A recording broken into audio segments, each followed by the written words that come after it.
A single night, a seemingly intimate ceremony, managed to dynamite 5 centuries of imperial laws of the Ottoman Empire.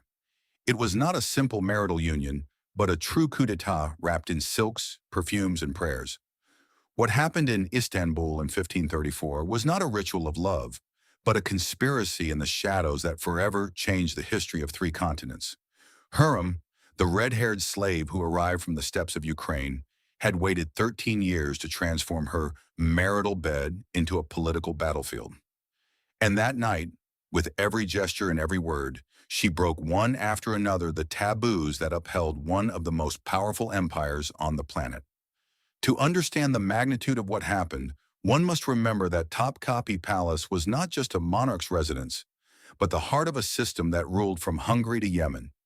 Behind marble walls and guarded gardens, rules considered sacred and untouchable had been preserved, guaranteeing the stability of Ottoman power.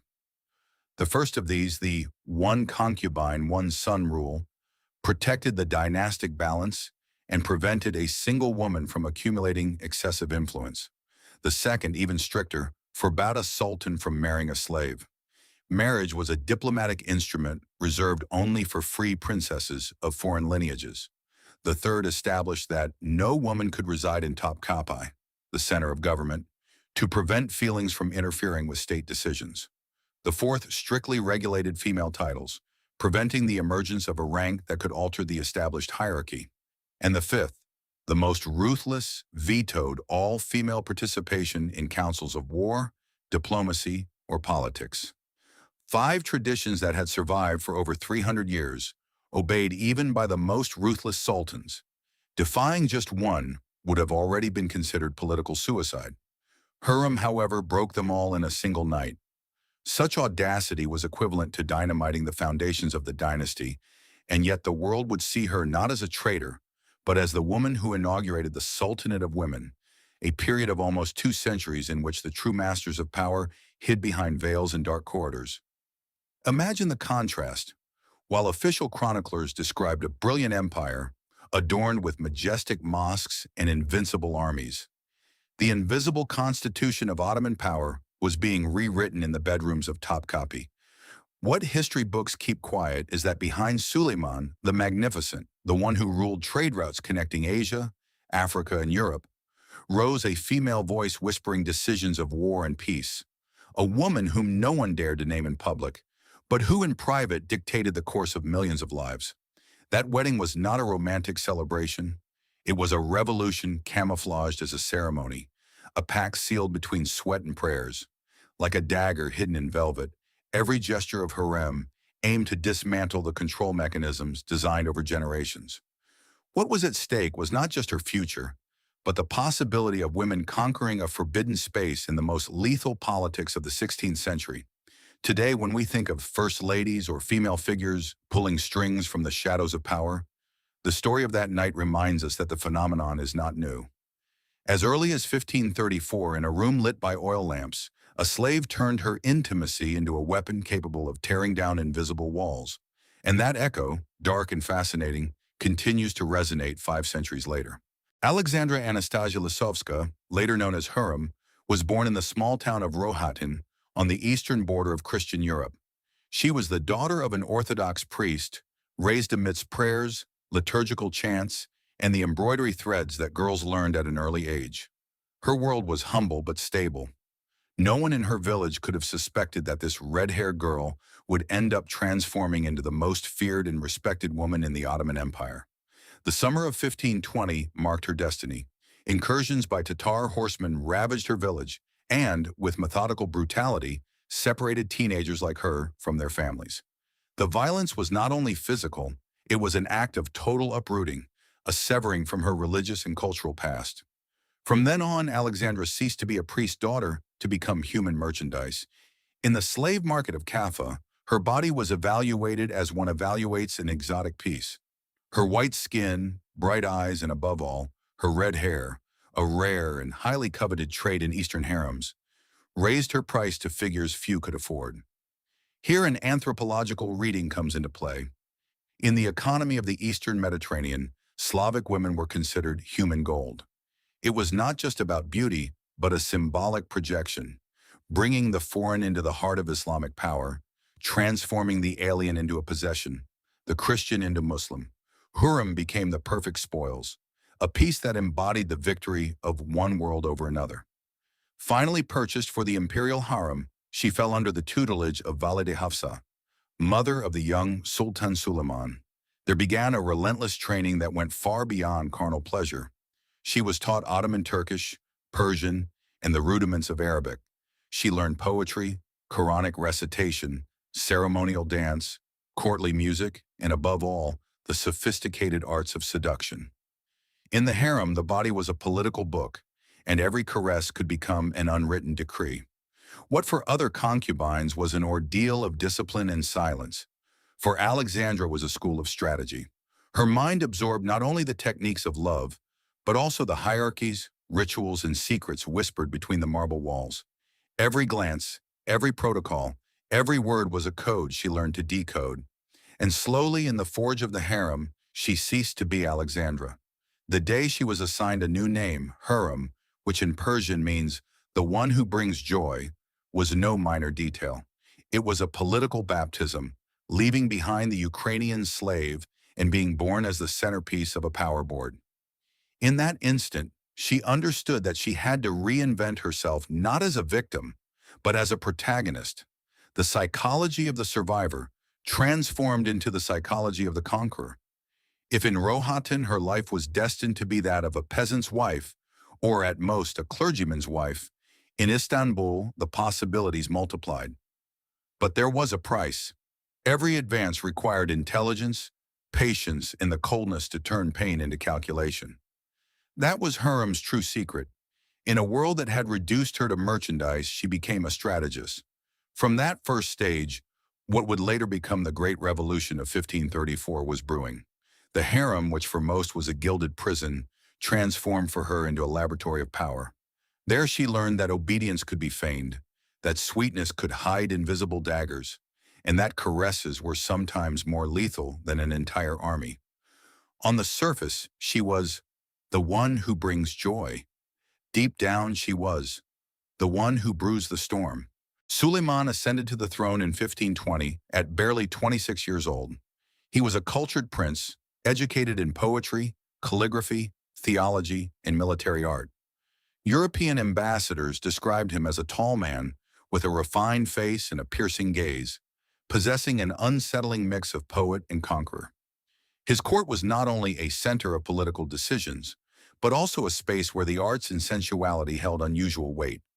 And it was in this setting that the paths of Hurrem and Suleiman crossed. The encounter of 1521 seems on the surface the beginning of a romantic story. In reality, it was the start of an invisible war. While tradition dictated that each concubine should give the Sultan only one son, to then retire from the imperial bed and make room for other women, Hurrem broke the rule from the very first moment. She gave birth to Mehmed in 1521, then to Mihrima in 1522, to Selim in 1524, to Bayezid in 1525, and later to Abdullah and Cihangir. 6 children in total, an unprecedented event that shook the balance of the harem. Every birth was a calculated challenge. The one concubine, one son rule was not a whim. It was a control mechanism to prevent a mother from accumulating too much dynastic power. In a system where motherhood equated to political influence, that tradition maintained the balance between different factions. Hurrem destroyed it with cold determination, multiplying heirs and ensuring that her lineage was impossible to ignore. The eunuchs of the harem murmured with unease. The viziers warned that this opened the door to a bloody war of succession. But Suleiman, increasingly captivated by Hurrem's personality and intelligence, did not stop the anomaly. In fact, he became dependent on her, not only intimately but politically. Here it is worth pausing and analyzing. In modernity, we speak of body politics or biopolitics. Hurrem had already understood this in the 16th century. Her womb became a battlefield, her fertility a negotiating weapon. Instead of accepting the passivity imposed on concubines, she used motherhood as a platform for power. It was a masterstroke. By flooding the court with her children, she displaced Mahidevran and her son Mustafa, the natural heir by primogeniture. Suleiman's psychology also deserves attention. a man who wrote poems under the pseudonym Muhibi, the lover, found in Hurrem not only passion, but intellectual complicity. She was not just another concubine. She was his interlocutor, his counselor, his mirror. In that intimate bond, the seed of the first transgression was incubated, the practical annulment of a 300-year-old sacred rule. If in official archives Suleiman is still called the Magnificent, what is not said is that his magnificence was largely sustained by the reproductive and political cunning of a woman. Hurrem understood before anyone else that motherhood, in that context, was more powerful than any army. And in that sense, her womb was the true arsenal that dynamited the first of the five traditions. The history of that decade shows us a disturbing truth. Empires are not only decided on battlefields or in councils of war, but also in bedrooms, in nocturnal silences, and in the bodies of women who turned intimacy into state politics. Hurrem had opened the crack, and what would come next would be even more radical. In the Ottoman Empire, no sultan since the 14th century had dared to marry a slave. Imperial marriage was a political instrument. It served to seal alliances with foreign princesses, guarantee temporary peace, or reinforce dynastic prestige. A concubine could be a mother, lover, confidant, but never a legitimate wife. That boundary was unbreakable. And yet, Hurrem crossed it.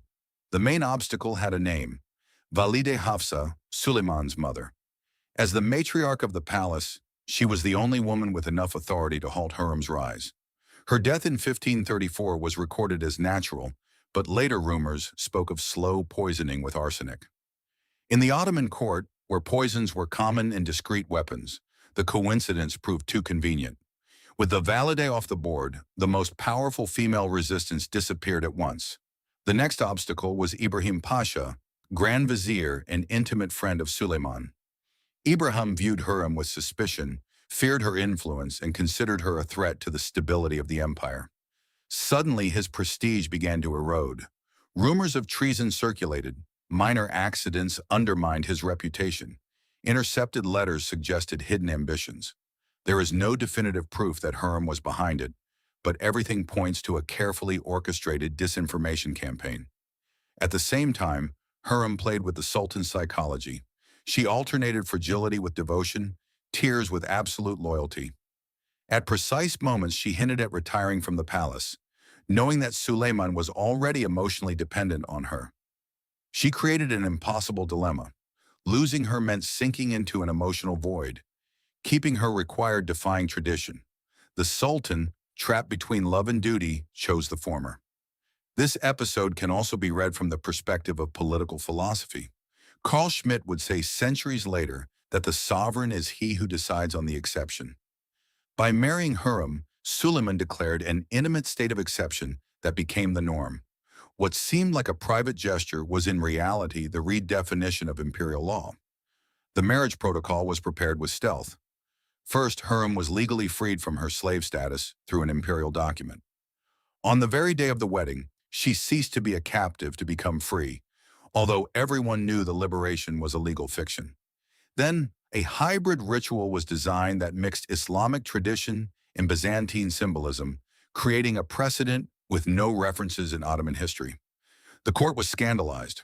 A woman who had arrived as spoils of war was transformed into the legitimate wife of the most powerful man of his time. The marriage was not just a personal triumph. It was the demolition of the second sacred law. And here it is worth pausing for a contemporary reflection.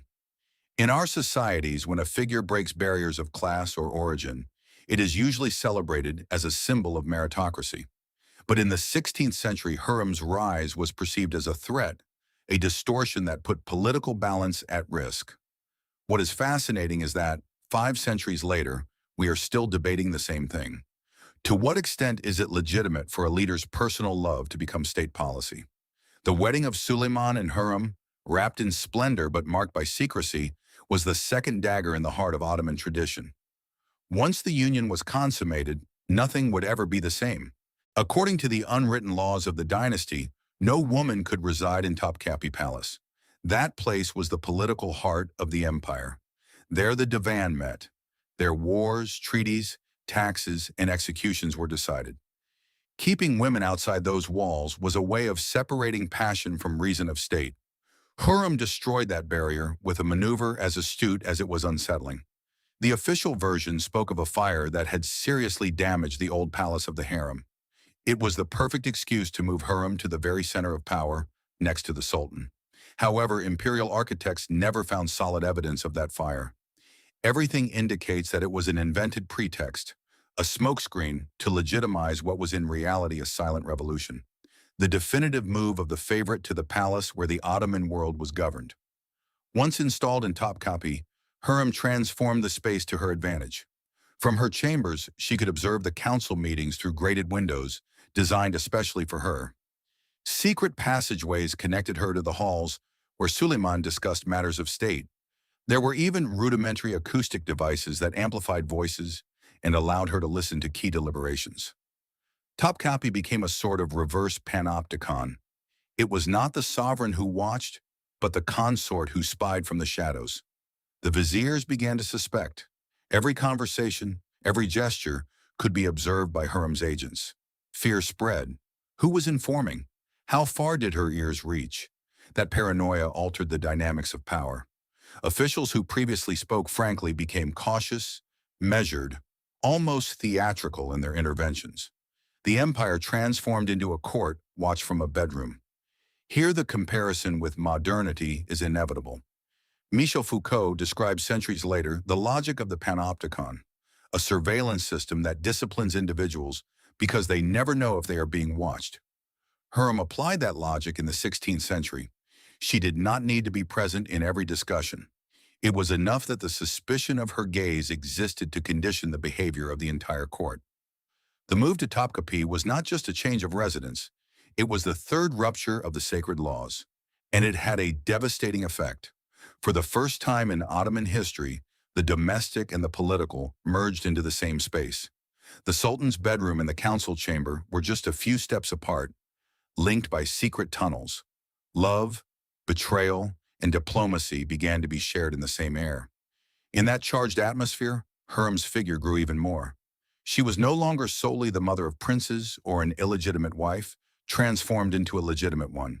She was now the permanent shadow that hovered over the empire's decisions. And although official chroniclers tried to minimize her influence, Venetian and French ambassadors soon informed their courts that, in Constantinople, no decision passed without the whisper of the Sultana. With the move to Topkapi, Hurrem demonstrated that physical space is also power. It was not just about being close to Suleiman, but about placing herself in the very core of the imperial machinery. And from that core, with venomous patience, she prepared the next transgression, the invention of a title that had never existed. Until the mid-16th century, the female hierarchy in the Ottoman Empire was perfectly codified. Concubines had defined ranks, legal wives were limited to secondary titles, and the word sultan was the exclusive domain of men.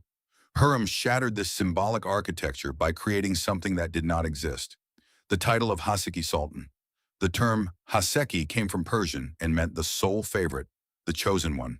Adding sultan to it was a scandal in itself. It was equivalent to placing a former slave on the level of a prince of royal blood. For many, it was a semantic heresy, an attack on centuries of dynastic tradition.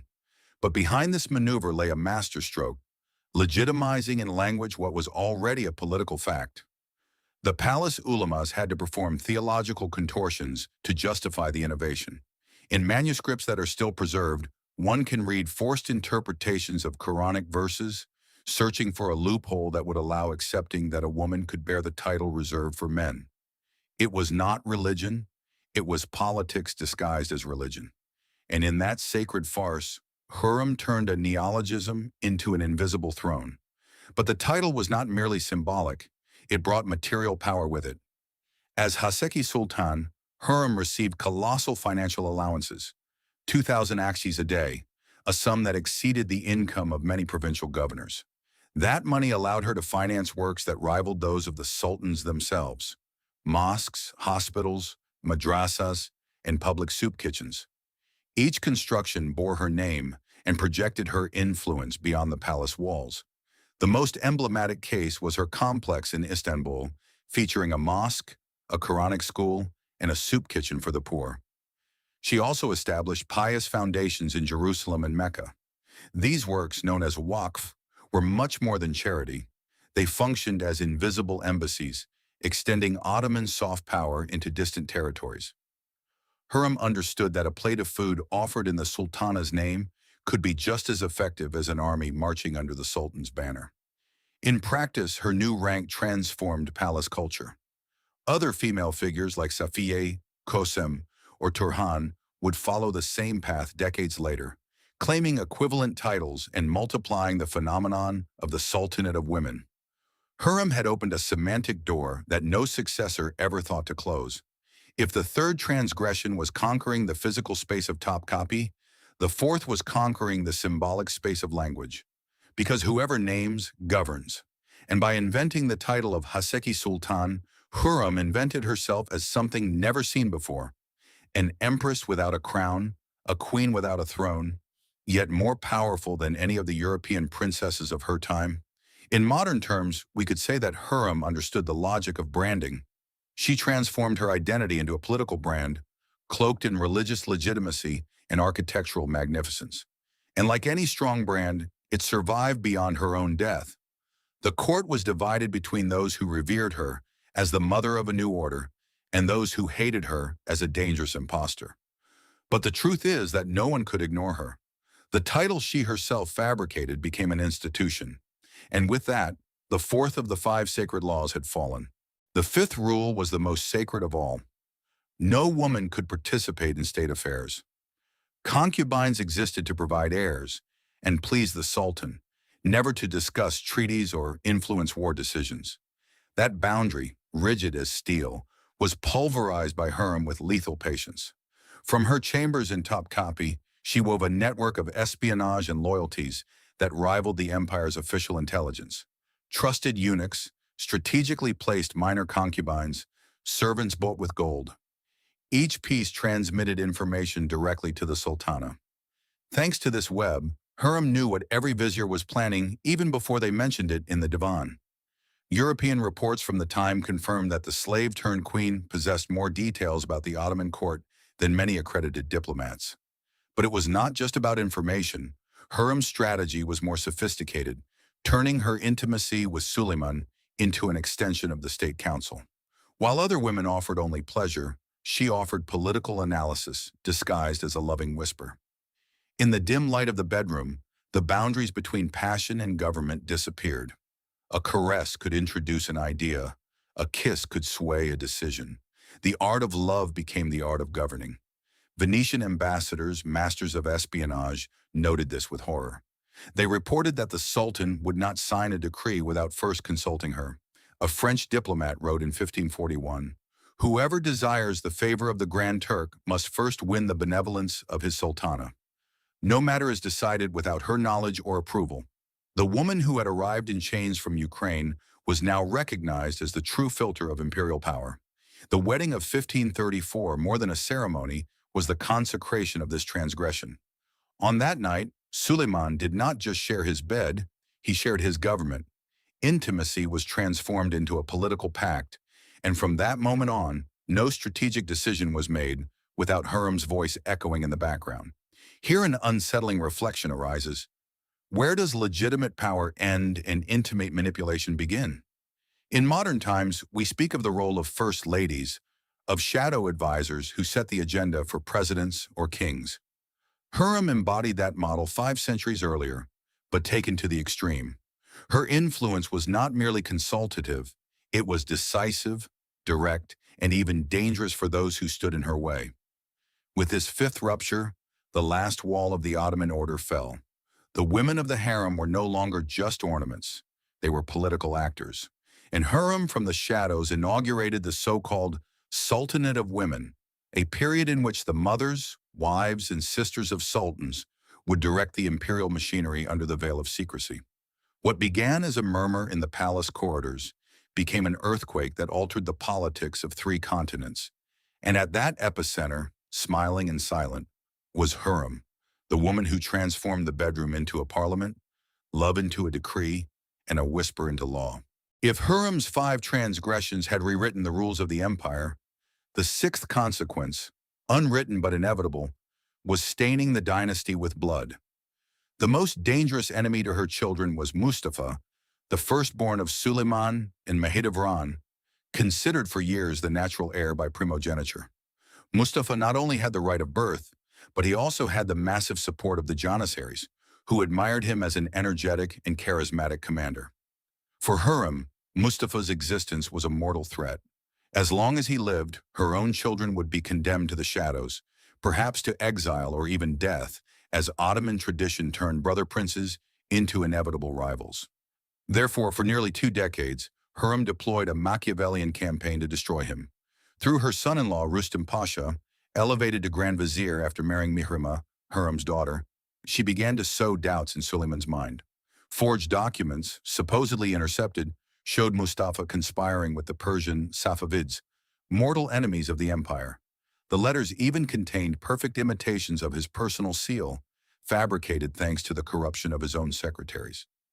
Every piece of evidence was another nail in the coffin of his credibility. The climax came in 1553, during the military campaign against Persia. Suleiman, now elderly and tormented by suspicions, summoned Mustafa to his tent on the plains of Konya. The prince arrived confidently. Tradition guaranteed immunity and audiences with the father. But behind the silk curtains waited the mute executioners, trained to execute without making a sound. When Mustafa bowed before the Sultan, the silk cords closed around his neck. The son fought desperately, the soldiers wept helplessly, and Suleiman watched in silence the agony of his firstborn. The assassination was an earthquake. The Janissaries, outraged, rebelled in several provinces, as they had seen Mustafa as their future military leader. The Ottoman army was temporarily weakened, and the European powers, the Holy Roman Empire, Austria, France, reacted immediately, calculating how to take advantage of the internal fracture. The echo of the strangulation crossed borders. The death of a prince became a geopolitical issue. In private, Suleiman carried an unfathomable guilt. His later poems exude an ambiguous pain, blending paternal love, imperial duty, and Hurrem's manipulative shadow. The Sultan who conquered territories had been unable to resist the psychological war waged in his own home. For Mahidevran, Mustafa's mother, the fall was doubly cruel. She lost her son and was relegated to oblivion, stripped of her privileges and reduced to nothing. In her private letters, discovered centuries later, she expresses the certainty that everything had been orchestrated by Hurrem, the slave who turned tears into chains. Mustafa's death demonstrated the price of the power conquered by Hurrem. It was not just about abolishing traditions, but about annihilating rivals with surgical precision. On the imperial chessboard, every move meant human lives, and she played without trembling. Here a comparison with the present arises. When we talk about smear campaigns, fake news, or information warfare, we believe they are modern inventions. But Hurrem was already practicing them in the 16th century, disguising conspiracies as evidence and sowing doubts until she broke the trust between father and son. Psychological manipulation and espionage were her weapons of mass destruction. The strangulation of Mustafa not only sealed the fate of a family, but it also showed the world that in the Ottoman Empire, the true struggle was not always on the battlefields, but in the bedrooms, in the secret corridors, and in the whispers that decided who would live and who would die. After Mustafa's death and the consolidation of her own lineage, Hurrem was no longer just the favorite, nor even solely the legitimized wife. She had become the architect of a new order, the Sultanate of Women.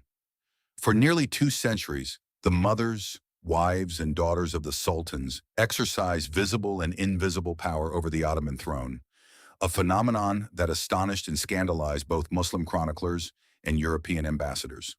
Hurrem's successors, Nurbanu, Safiye, Qasim, Turhan, followed her example. Each utilized the spy network, the control of motherhood, strategic marriages, and above all, the manipulation of religious and political symbols to maintain influence in the palace. The title of Haseki Sultan became an institution, and ambassadors already knew that to obtain favors, it was not enough to speak with the Sultan. One had to send gifts and letters carefully directed to the Sultana. Hurrem did not limit herself to accumulating personal wealth. She founded mosques, hospitals, public soup kitchens, and madrasas that carried her name as far as Jerusalem and Mecca. These foundations were not just charity, they were informal embassies that extended Ottoman prestige into border territories. With each building, she projected a message. Female power was now part of the empire's divine order. In that sense, Hurrem used money as political discourse, transforming philanthropy into a form of soft diplomacy. The impact extended beyond Ottoman borders. In Europe, queens and consorts began to observe with envy and fear the level of influence that women were achieving in Constantinople. Some, like Catherine de' Medici in France, developed parallel strategies to rule from the shadows, albeit in different contexts. The idea that a woman could lead empires without wearing a crown was no longer unthinkable. However, the inevitable question arises here. Was Hurrem a precursor to feminism or just an exceptional manipulator who used the system for her own benefit? The answer is ambivalent. On one hand, she was driven by dynastic interests, securing power for her children, displacing rivals, and accumulating privileges. But in doing so, she opened doors that no woman had ever crossed before. The precedent she established allowed others to access forbidden spaces, even if the price was intrigue, blood, and conspiracies. Hurrem's mausoleum, erected next to the mosque she herself ordered to be built, still holds inscriptions in Arabic, Turkish, and Persian that exalt her memory. It is a paradoxical monument. It celebrates a woman who arrived as a slave and died as a sovereign. Suleiman, devastated by her loss in 1558, ordered that no other consort should ever occupy her chambers in Topkapi again. It was a silent acknowledgement that no one could ever match her shadow. In modern analysis, Hurrem appears as a complex, ambiguous, and unsettling figure. She embodied the ability to transform intimacy into politics, to turn desire into decree, to use vulnerability as a weapon and faith as a disguise.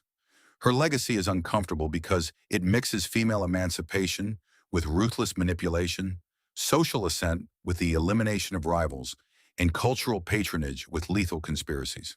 Today, when we discuss the power of first ladies, of invisible advisors, of women who influence elites without holding formal office, Hurrem's echo resonates strongly.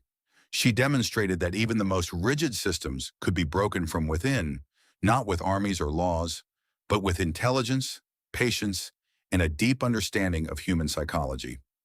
The wedding night of 1534 was much more than an intimate episode.